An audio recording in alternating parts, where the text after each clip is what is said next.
Hello, everyone. I think we will get started. Good to see everyone.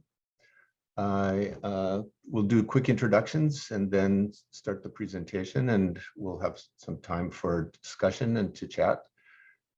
So I'll start. I am Greg Ahrens. I'm a professor in the Department of Psychiatry at UC San Diego, and I am also co-director of our Dissemination and Implementation Science Center, and on the west coast of the United States, so it's early morning.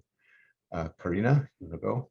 Yeah, Karina Igeland. I'm from the Norwegian Center for Violence and Traumatic Stress Studies, where I implement trauma treatment in adult specialized mental health services. Anna Marta.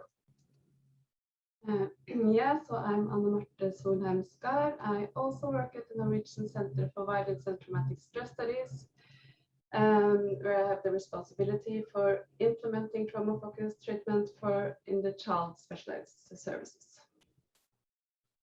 Marissa. Hi, I'm Marissa Sklar. I am a project scientist at the University of California, San Diego in the Department of Psychiatry, and I am a clinical psychologist and program evaluator by training. And Mark. I am Mark Earhart. I am a professor at University of Central Florida in Orlando, Florida.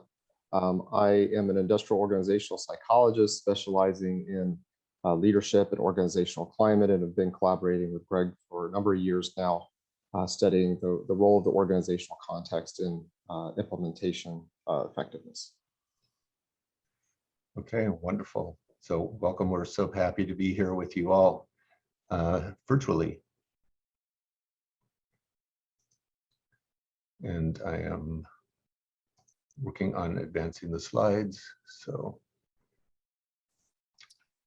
I just wanted to mention that we're using the EPIS exploration, preparation, implementation, sustainment framework.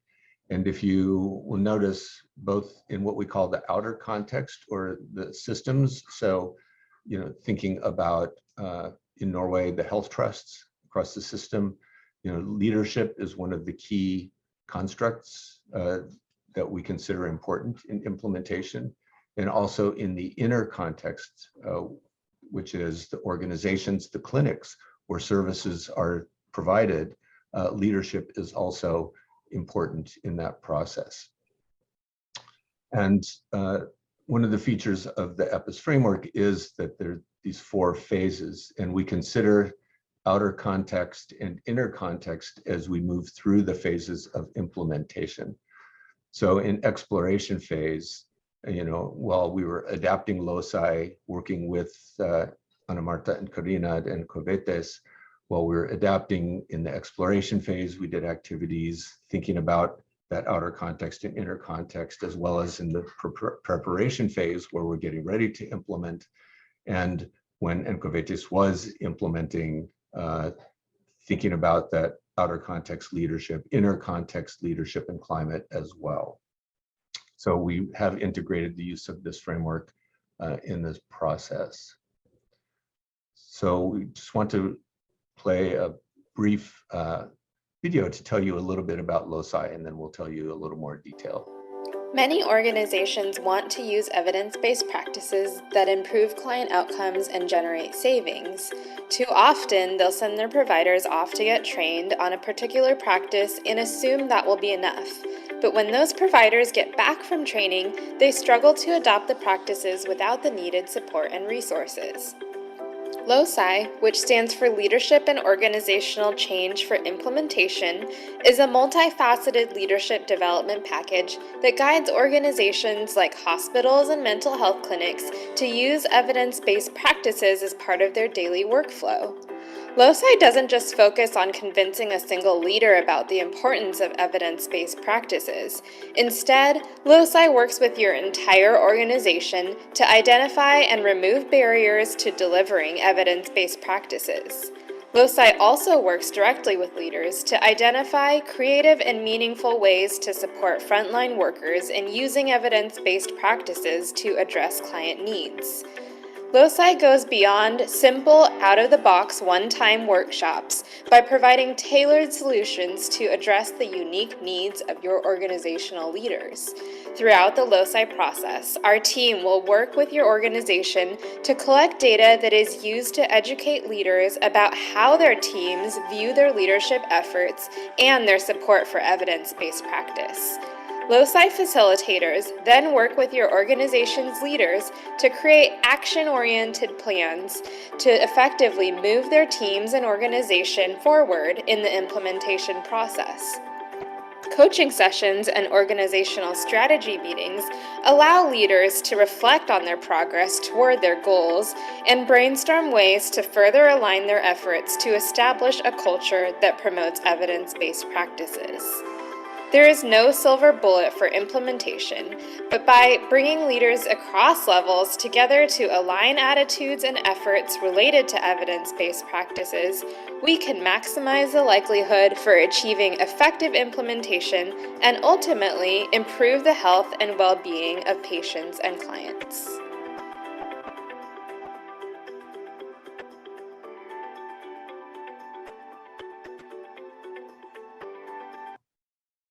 Have to unmute myself.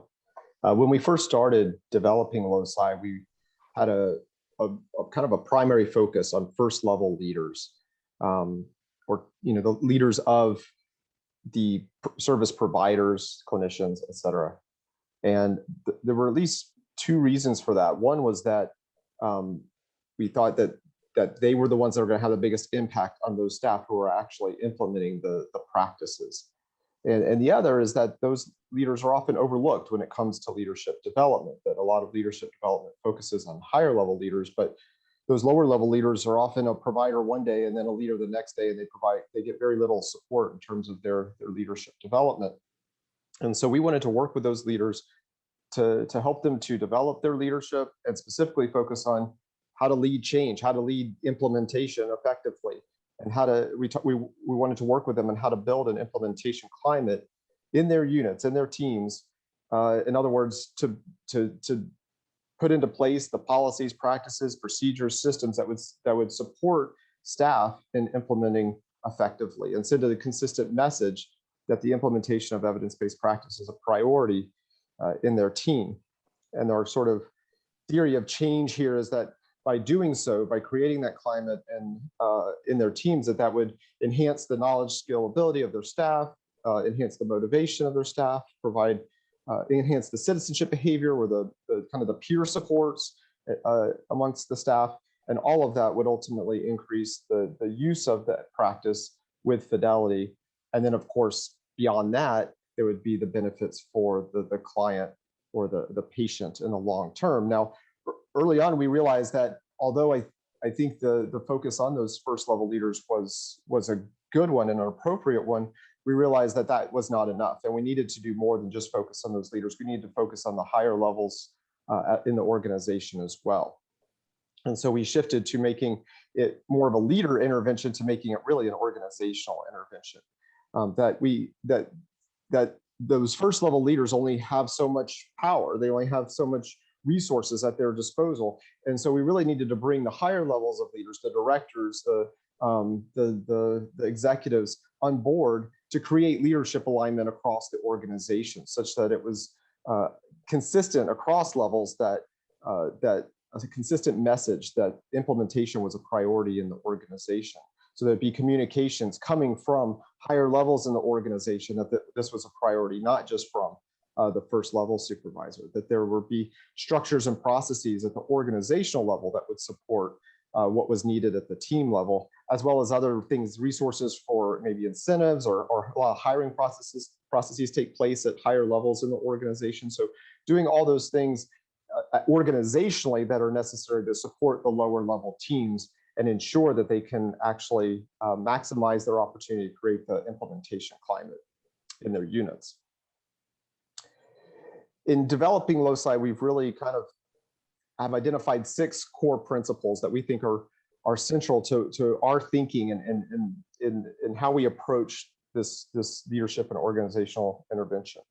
The first, which is probably kind of obvious, is evidence. Obviously, we think that evidence-based practices are important and they have the highest likelihood of having the benefits for the clients.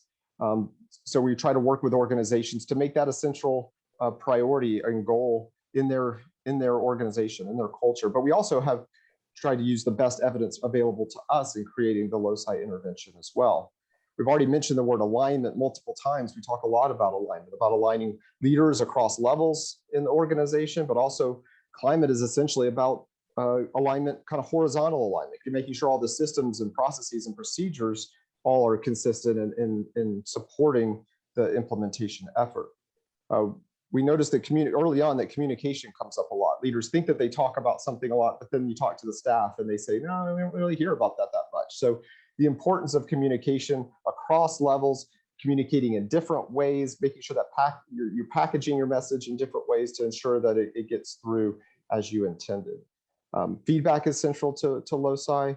We provide data-based feedback so leaders can know how they're doing, how they're perceived, and can set goals based on that feedback, and they can progress in their leadership development.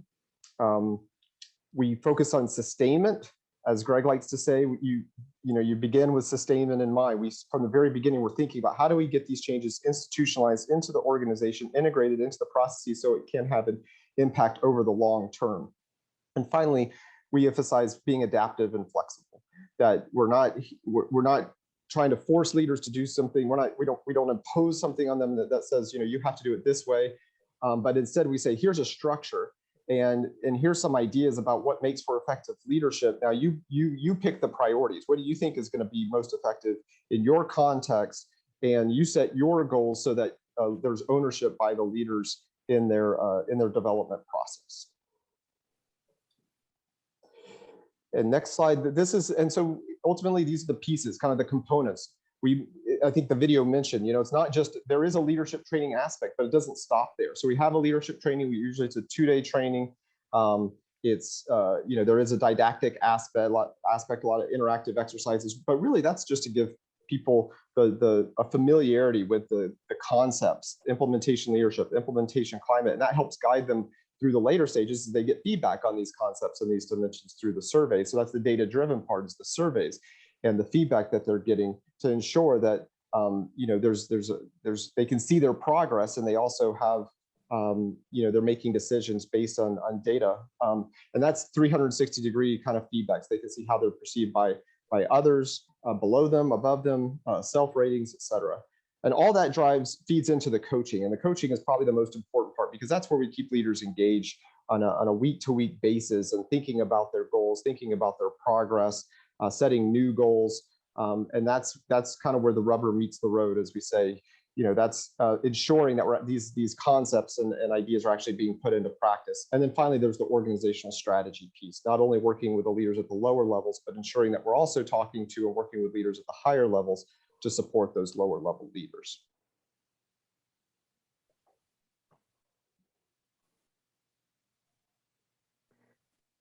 So there have been several efforts to use LOCI for evidence-based practice implementation, endeavors that have occurred in a variety of different contexts, a number of different treatment settings, using a number of different evidence-based practices with different patients, clients across different ages. The very first endeavor to use LOCI after it was initially developed and after the initial pilot testing was this cluster randomized trial funded by NIDA, the National Institute on Drug Abuse. And in this particular trial, we were hoping to use LOCI to help with implementing motivational interviewing in a number of substance use disorder treatment programs. In this particular trial, engaged 60 clinics across 9 different agencies. We had 30 leaders of these clinics who were randomized to the LOCI condition and 30 leaders that were randomized to the control condition.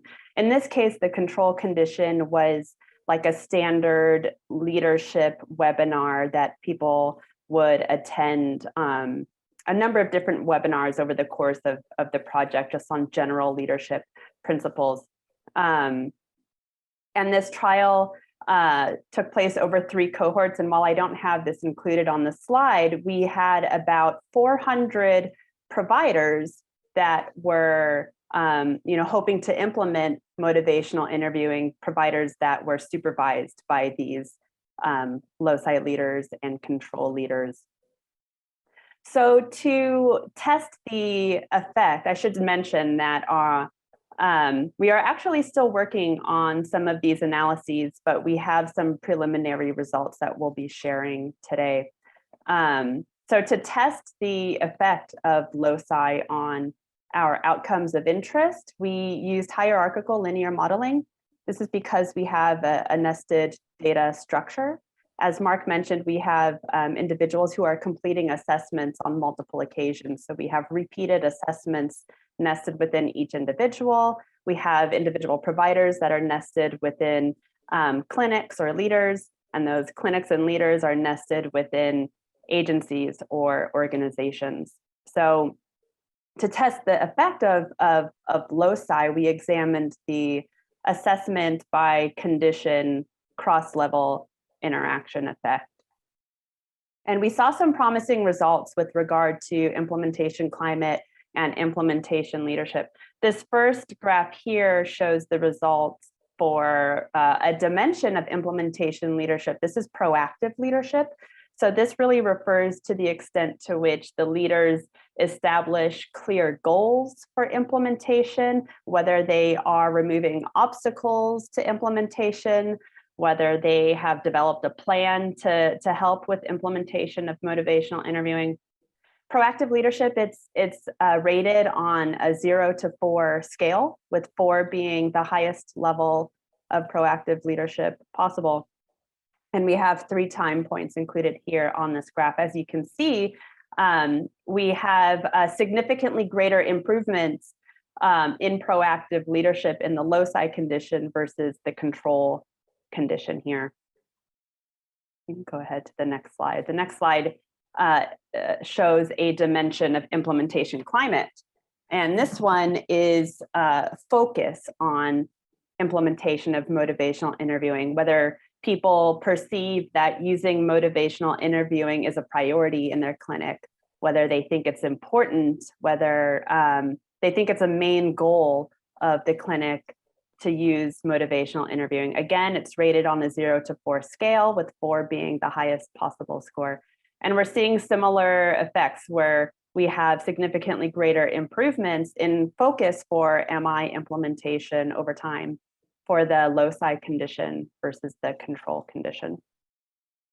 So as I mentioned, we have several efforts to use LOCI to help with evidence-based practice implementation. And it's been adapted to be used across these different contexts. I have a few displayed here on the slide. This first one is the TEAMS project, the TEAMS trial, where LOCI has been adapted to aid in implementation of treatment for autism spectrum disorder in schools and community mental health settings. We have Project Wisdom, which uses LOCI to implement measurement-based care in youth and mental health services. And we have our newest project that we are currently working on right now, LOCI SL, which expands LOCI to the system level and even policy level. As Mark mentioned earlier, when initially focusing on those first level leaders, we quickly learned that, we have to include higher level leaders within the organization, since they really they can help with implementation. They can also make implementation quite challenging. And we have found that the same is true for the systems that these organizations are housed in, and policies, that those need to also be in alignment to support implementation. So that's our newest project. And of course, we have our project in Norway, where, and we will talk about this, of course, moving forward, where LOCI was adapted to help with implementing evidence-based screening and treatment for trauma across Norway. Thank you, Marissa and Mark. And so now we turn it over to our colleagues at Incubates to describe their work and some really exciting preliminary results. Thank you. And NKVTS, that stands for Norwegian Knowledge Center for Violence and Traumatic Stress Studies, just to repeat that one. So I will now take you through the adaptation process and a little bit about the background of the Norwegian implementation projects, and then Karina will take over and talk about the study that we are currently working on and some of the results that we have. Okay, so next, please. I think you can take the control on the market. No. No. Try once more.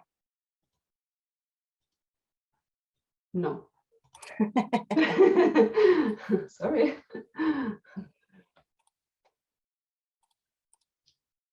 Okay.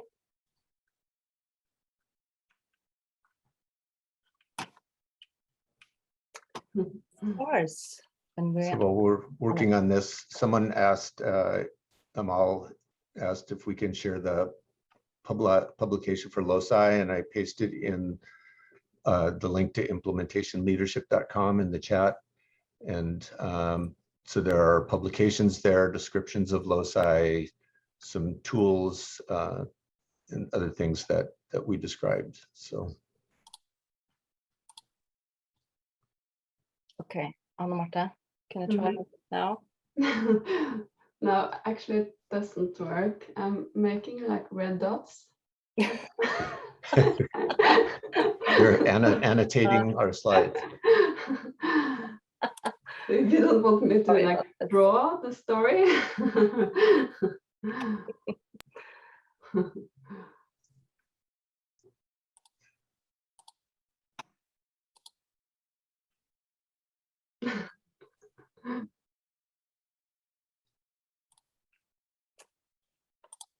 I'm so sorry, guys. I really don't understand. Okay, here you go. Okay, so I think you just need to start clicking. Okay, so there are actually two implementation projects that are collaborating, and we have been working together both on the implementation before LOCI and even more after introducing LOCI. So please just click, Karina, or can I click? No, I'm still not able, sorry. Okay, so these two implementation projects, they are funded by the Directorate of Health, and it's given to us to do this national-wide implementation. So actually, we've been working with implementing evidence-based practices for PTSD since 2012 in the child clinics, and then some years later in the adult clinics. So you can see a map of Norway on the left-hand side, and as you can see, it's 4 regional health trusts, the North, Middle, West, and Southeast, and within each of these regional health trusts, we have local health trusts, and the level that we work on are at the adult and child mental health clinics located within these different local health trusts. So the setting is in one way, they share several features, the service environment and policies, but at the same time they differ both in inner and outer context setting related to, for example, the size, the number of patients, number of therapists working there, leadership, etc. Okay, so you can move on. So in both the adult and the child clinics, we implement screening routines for trauma exposure and post-traumatic stress symptoms. And this is necessary, of course, in order to detect and find the patients in need for trauma treatment. So all the clinicians receive this training in screening, and then some of the therapists receive training in the evidence-based practices for PTSD treatment. So we implement EMDR and CT-PTSD, cognitive therapy for PTSD, in the adult clinics, and trauma-focused cognitive behavioral therapy in the child clinics. And implementation aims across these two implementation projects are to really help the clinics to be able to screen routinely for trauma, what we call REACH, and to provide the treatment in accordance with the treatment models, what we call fidelity, And of course, the main aim is to reduce post-traumatic stress symptoms, what we call patient outcomes. And also, as Mark and Greg talked about within the EPIS framework, sustainability. We have a lot of focus on sustainability, that the practices that we implement should be sustained over time at the clinic level. So despite the differences between the clinics, what we saw like a common factor, like really important factor through all these years of implementation, as I said, we started in 2012. What was really evident from a lot of different clinical examples, but also based on the data that we collected, was the importance of implementation leadership. Just to give you one example out of several, was that, for example, we collected data on REACH. And even though in some of the clinics, the numbers for REACH, that is number of patients actually screened for trauma exposure and post-traumatic stress symptoms, even though in some of the clinics that our numbers show that only 10 to 20% of the patients were actually screened for exposure and symptoms, the leaders in our consultation calls, because we did have some contact, but it wasn't that structured, we didn't follow a model, but the leaders typically, they were more optimistic, and they said that we have implemented routine procedures for screening, everybody is screened. So we saw a lot of examples on this, on the discrepancy between what was actually done and what the numbers said and what the leaders thought was happening. So as I said, that was just one example out of several that really led us to put even more focus on implementation leadership. And that's when we started to look even more into LOCI. And of course, made contact with Greg and Mark and Marisa, and had a lot of meetings, both in person and in webinars, to find out how really could we use LOCI and adapt LOCI to a Norwegian mental health context. So this work started in 2008. So it was kind of a parallel work where we adapted LOCI, used it in our implementation efforts across the country, and at the same time we conducted a research study to investigate the effect of LOCI on patient and implementation outcomes, which Karina will talk more about in some minutes. Okay, so next slide, please. And next slide again. Okay, so I will take you briefly through the adaptations that we made. Next slide, please. So the first one was really related to a contextual one at the system level. As I said, LOCI was used throughout the country. It was a national implementation, and our funding comes directly from the national budget from the Directorate of Health. And we have a close collaboration with the Directorate and the Ministry. And if we conceptualize it, or if we think about this within the EPIS framework, we could think that this funding source creates an outer context that is conducive to successful implementation. And we see that LOCI and this implementation strategy has a high credibility among the leaders and in the health trust. So even clinics that has been implemented these treatment methods for several years, they contact us and want to learn LOCI, to be able to have a better overview and to be better able to follow up the implementation. So this really was a supportive factor, we think, to have this national implementation, and that is actually state funded.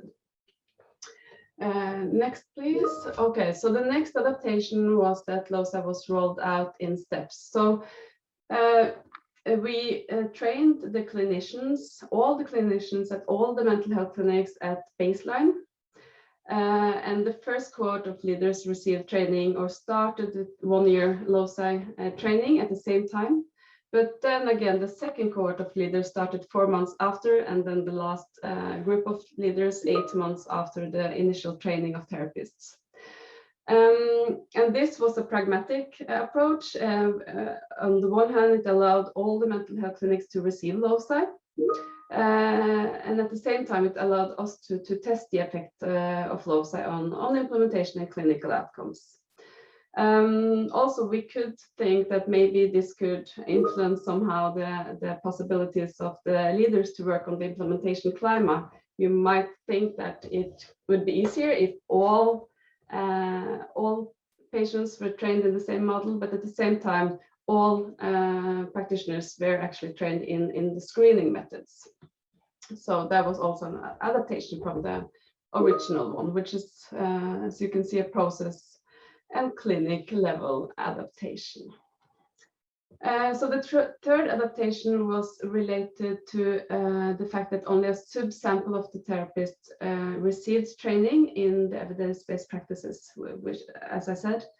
So this is mainly because the mental health clinics in Norway, they have a certain degree of specialization, so that some of the therapists are trained in evidence-based practices for PTSD, others in treatment methods for depression or anxiety or the different disorders. So this, of course, allowed the therapists to have enough clinical cases to practice on. So that was, yeah, a good thing, I think. So if we had trained all the therapists, it would be too few actually needing the services. And the last adaptation was related to the content of the LOCI material. We didn't change much, but we adapted it a little bit, talked a little bit more about the treatment methods, for example, that we were going to implement. Put a little less focus on, for example, the hierarchy of research evidence, because we thought this is something that our leaders know a lot of from beforehand. So smaller adaptations on the content. So these were, shortly speaking, the main 4 adaptations that we made. And now Karina will take you through the study that we're currently working on. Yeah. Okay, so I'll say a few words about the study and then I go into the results. So the main goal of this project is to check out the effect of LOCI on different implementation outcomes. But in this session, we will focus on the effect of LOCI on implementation leadership and transformational leadership, and also implementation climate. So we had 3 hypotheses that we tested out, and that was the implementation leadership, transformational leadership, and implementation climate will improve more in the LOCI intervention as compared to the control condition. So we had a hybrid type 3 design where we tested out the LOCI while gathering information on the PTSD interventions and their related outcomes. And we used a step wedge cluster randomized design. And that means that we randomized the leaders into 3 different cohorts. And then we started training the therapists in September 2018. And at the same time, the first cohort of leaders started the training in LOCI. And the second and third cohort, they were in the control condition. 4 months later, the cohort 2 went into the LOCI condition. And then the cohort 3 went into the LOCI condition in May 2019. So the sample consisted of 47 LOCI leaders and 804 therapists, and divided into these 3 cohorts. So we had 3 measures. The first was the implementation leadership scale, which consists of 12 items and scale scores from 0 to 4, where the therapists, they are rating their leaders on these subscales, how proactive, knowledgeable, supportive, and perseverant their leaders are regarding the implementation of the evidence-based practices. And then we had the multi-factor leadership questionnaire, which consists of 36 items, and it measures whether the therapists experience their leaders as transformational and transactional, and also non-leadership. And here we focus on transformational leadership, because that's what we are working on in the LOCI intervention, that we're trying to change, increase their experience of their leaders as more transformational. And also we had the implementation climate scale with 18 items. And there the therapists are rating their climate in the clinics. And these consists of these subscales, which measures focus on EBP, educational support for EBP, recognition and rewards and selection for EBP, and selection for openness. And when we did the psychometric evaluations of these, we found that they were all good.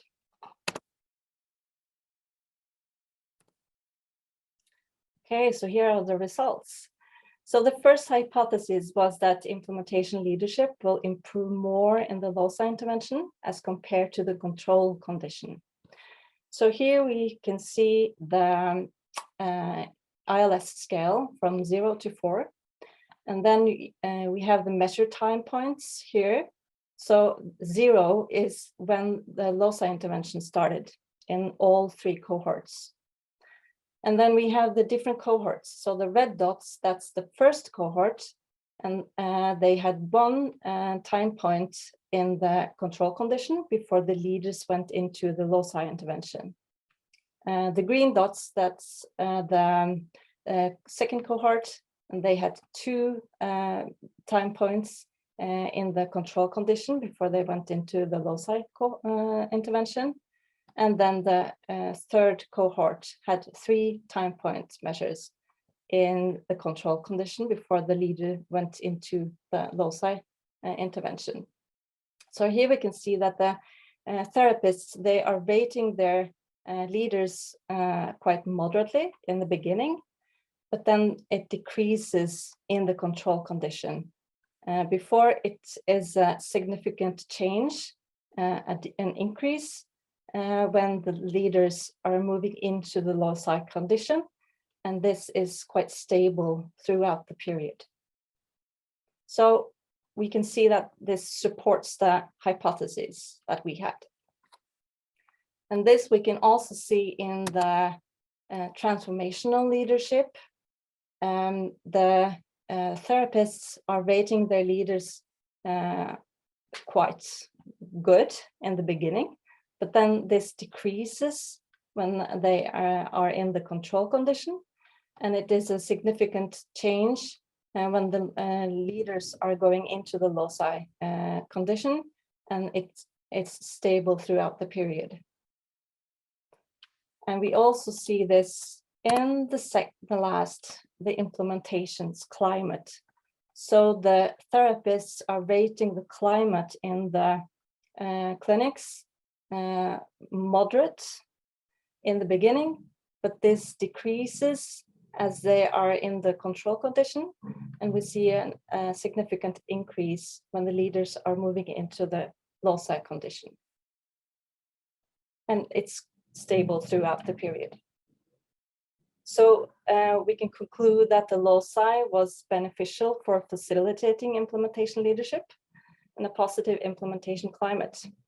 And these findings also indicate that training of therapists in evidence-based practices without having a clear implementation strategy and leadership support might have a detrimental effect, and that the effect of LOCI is primarily to prevent and repair this damage, if you can say that. So if this is a generalizable finding, it should have a large impact on how we implement evidence-based practices and serve as a strong argument towards dissemination through therapists training only. And then we did some qualitative finding. We had a student who wrote her master's thesis, and she interviewed the leaders when they were finished with the LOCI intervention. And there were 4 themes that were highlighted in the leaders' experiences of LOCI. The first was that they appreciated that LOCI constantly reminded them about the implementation, and this made them do more and keep focused. The second was that they appreciated the possibility of developing their own personal development plan based on their own needs and feedback. And the third was that they valued the collaboration and support from other leaders to work together and learn from each other. And the fourth, they appreciated the possibility for transferring what they learned to other implementation processes. So they had a language and consciousness about what implementation is about. So to sum up, among other things, LOCI focus a lot on these 3 themes that we have looked at: transformational leadership and implementation climate. So to have implementation strategies directed towards leadership and climate can create an organizational context conducive for effective implementation. And also we have to focus on adaptations. When we are doing adaptations to the implementation strategy, it's important that we map this at an early stage when scaling out the strategy. So we did that, and now when we are doing another round of implementation with LOCI, we can use these data to do it even better, and that's really fun. Okay, so I think I will pull this down, and maybe we have some questions.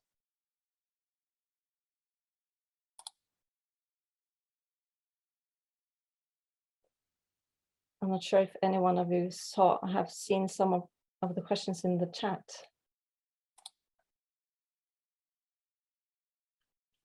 Yeah, the questions I saw were about, resources, and so I've been trying to put links in the chat to answer those. But I think, that you mentioned, Karina, that this was a fun project, but yeah. I think when we think about it, there were also struggles, I think, in all of the projects, whether it's the US or the Norway project, that things change, leaders change. So there's turnover that we have to account for and address. And there's variability in some leaders really like LOCI and appreciate it, and others not so much. And there's also variability in how much executives really, I think, understand and buy in to the LOCI process and really support their clinic leaders.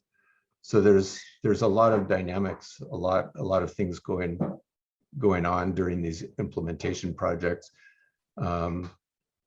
that as sort of implementation support and doing LOCI that we talk about a lot in our groups, like individually in our US projects, and I'm sure in Norway on your projects, and then we talk about together, oh, how do you handle this in the US in this project, how do you handle it in Norway, what can we learn from each other?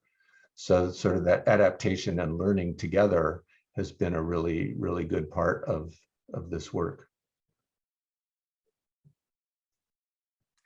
Yeah, I see that a question. Have you seen any differences in effect from the LOCI intervention between participants with low levels and high levels of implementation climate and implementation leadership at baseline? We haven't looked into the data yet, but we will. But we can say that we have a lot of experiences with this, and we definitely see that some struggle from the beginning and all the way through, and really has a hard time making change. And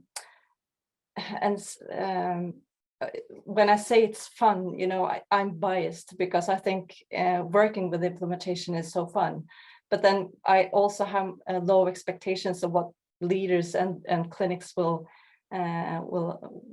manage, because implementation is difficult.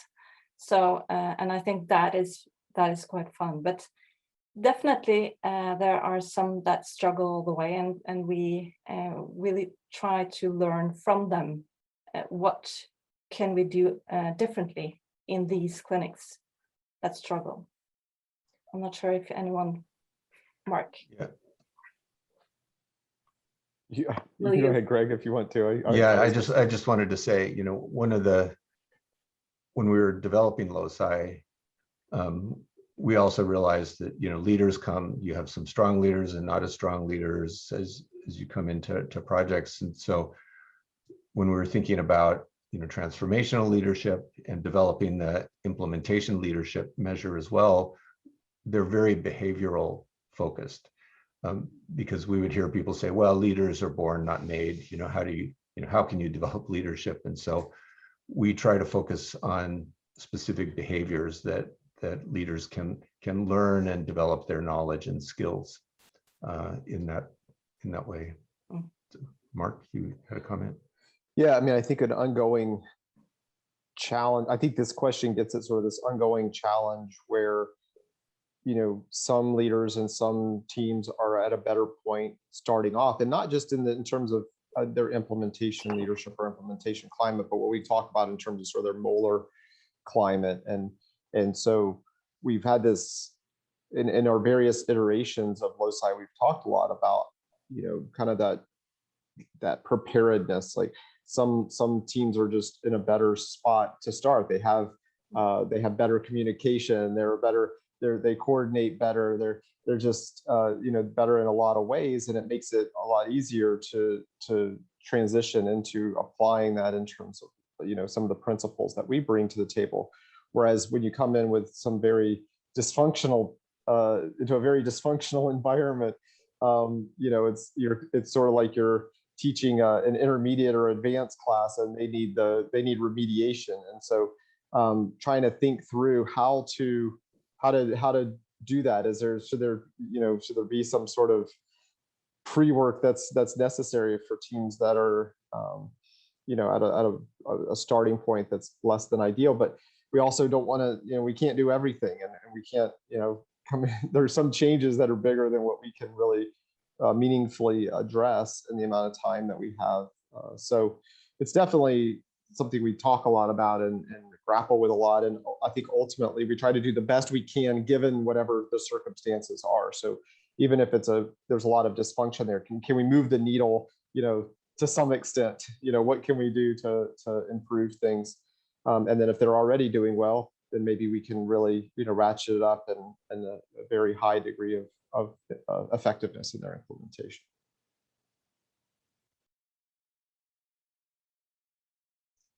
And we have a couple more comments. Amal was asking, would you consider LOCI as an intervention in itself or more an implementation strategy? And I think we're considering it, you know, if we think about Byron Powell's work on implementation strategies as a multifaceted or multi-component implementation strategy. I hope that answers that question. And then Sarah is asking, is LOCI designed specifically for mental health, or could it be used in other contexts? And that's a great question. We, you know, originally started funding with our National Institute of Mental Health, and now National Institute on Drug Abuse and Addiction settings, but we're also working with veterans hospitals now in the US in medical care setting. And so we think that the principles are generalizable. Now, have we tested that? No, but we're moving in that direction, thinking about how LOCI can be applied anywhere where you have this organizational structures with leaders who manage a team of clinicians, and they work within an organizational context that can support their work.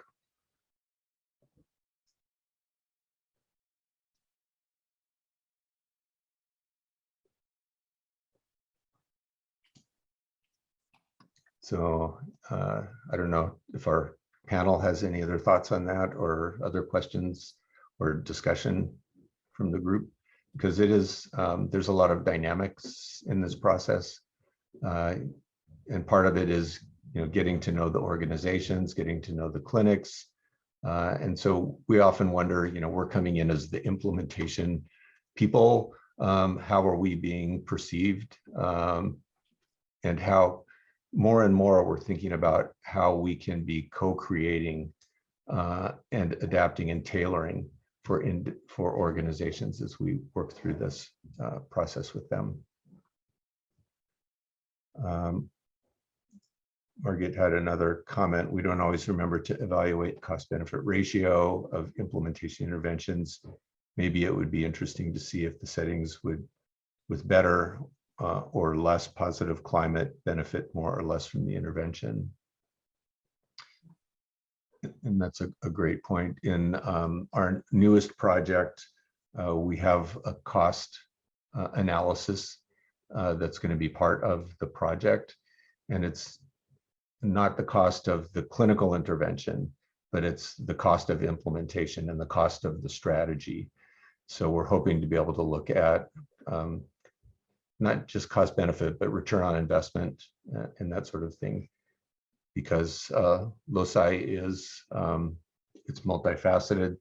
So it's not as simple as some implementation strategies. And so we're looking at those costs. And then the question is, for me, are all the components of LOCI needed in equal measure? And is there a way to streamline what we do as well and make it improve the efficiency? Yeah, I think we've definitely talked, especially on the high end. So teams that are already very effective, what should the dose be? Maybe a lighter, a smaller dose, would be adequate. So a lower cost then to be able to get the benefits that are needed. We've talked about a tapering approach where we have sort of initial stages, and if the uptake is really strong and they're doing a great job and they've really integrated everything very quickly, then we could shorten the time or at least start doing coaching less regularly, or things like that, because they've already sort of gotten the benefits maybe early on, whereas other teams struggle.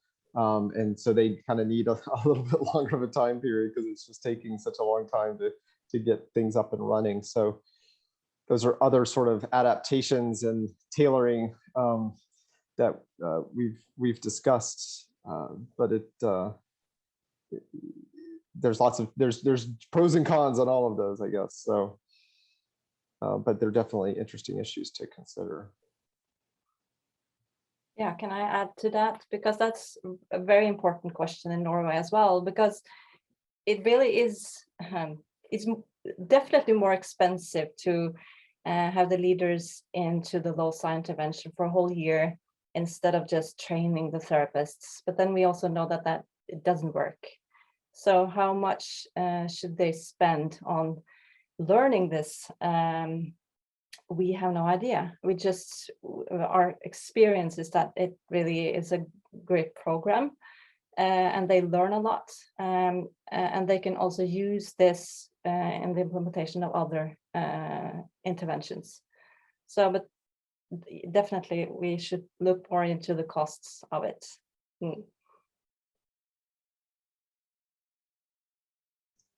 Yeah, so comment from Esther. What would it take to apply LOCI in Dutch service settings in long-term healthcare? How can we hire you? We love to have those discussions about fit and how LOCI might or might not work and the adaptation process and what it would take to do that. So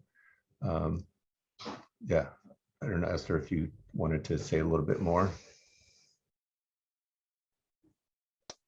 I think especially the long-term healthcare for people with a disability, we do see a need to gain more awareness about implementation of evidence-based practice, evidence-based interventions, and I do think it needs also more improved leadership on this topic.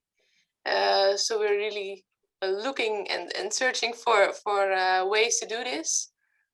So this would match. So I was really figuring out how can we apply this in our country. And I of course I see that there are some steps to be taken before we can do this, but I would really go on this road. So maybe the answer to this question is that we should contact you, but I was wondering if you have similar projects or similar requests. Yeah, it's a good question. We do have requests, and we're sort of deciding what we can do and how much we could do. And we've talked with our Norway colleagues too about being ambassadors for LOCI, since they've gone through the process in the European context as well. So happy to have those discussions. Mark early on in the talk talked about the core principles, right, and that help drive LOCI. So there's activities and the principles, and one of those is that it's adaptable and can be tailored. That we think that the sort of management and leadership principles can be used in many different settings. So we'd be happy to have that. I'm just mindful of the time here. I think we get kicked out of our meeting in a few minutes. So if there are additional questions in our final few minutes, happy to do that. Esther, I think if you want to contact us, I think our contact information is available through the conference. But Karina, you had some thoughts? Sorry, I just had this last comment from Margit. But I don't understand. Maybe study. Yeah, sure. The spillover effect from this project to other projects, definitely. And it's all about sustainment, right? So I really hope to go back in a few years to examine whether the clinics that we have been working with are still doing the same in a few years, and maybe also check out whether they have implemented other interventions. Yeah, I think the idea of helping to develop that implementation climate should be generalizable across different interventions. Yeah. And that when leaders learn how to support implementation of one, that can help with future implementations. Yeah, and this was the focus, like a lot of the leaders put a lot of emphasis on this in the qualitative interviews that we had following the 1 year LOCI program, because of course we were a little bit curious, or maybe we were curious about whether the leaders would think this was too much overwhelming to participate in a 1 year implementation leadership program. But in the interviews following the year, this was what a lot of them focused on. This has a lot of spillover effect, or you can bring this knowledge and information and way of thinking and the way of working with change and with evidence-based practices. You can use this in so many contexts. And a lot of the leaders brought up experiences and examples from previous efforts which failed due to a lack of focus on implementation. So yeah, we do have some data, some qualitative data on this, which we will look more into. And I would just add that really what my personal kind of goal in all of this, I agree with everything that was just said. And I think that what we do try to teach leaders skills, that would help them in any sort of change that was being implemented. But what another, I guess, aspect of this is that what we would love to see, and this is really a long-term goal, is organizations really develop an evidence, what I think of as an evidence-based culture. So at the core value of one of the core values of the organization being evidence, and bringing evidence into the organization, and thinking about that. I mean, I think it's related to similar concepts like a learning organization or something like that. But I think really making evidence a core value, such that, that's just sort of how we think about things. Like when a new practice is coming in, what is the evidence for that? When we have something, that's happening, how do we develop evidence? How do we collect data so that we have evidence to know that these certain things are working or not? So really making that, kind of such a core value in the organization that it just drives, everything else, how we think, how we talk, how we approach problems, everything. That's a big picture. That's a long-term sort of goal that you would have an organization where that's the case. But, we're sort of planting the seeds of that as we go, and hopefully organizations recognize that, and those that recognize that and embrace that can really move forward and do that over the long term. Yeah, and we've seen that even in like the mission statement of some of the agencies and organizations that we've worked with, that evidence is part of that mission. And it's not just something they say. There's one organization I'm thinking of, STARS Behavioral Health. They have a full-time position of their evidence-based practice coordinator who helps their teams in the implementation process. So not only are they saying it, but they're doing it in a real tangible way that demonstrates their commitment.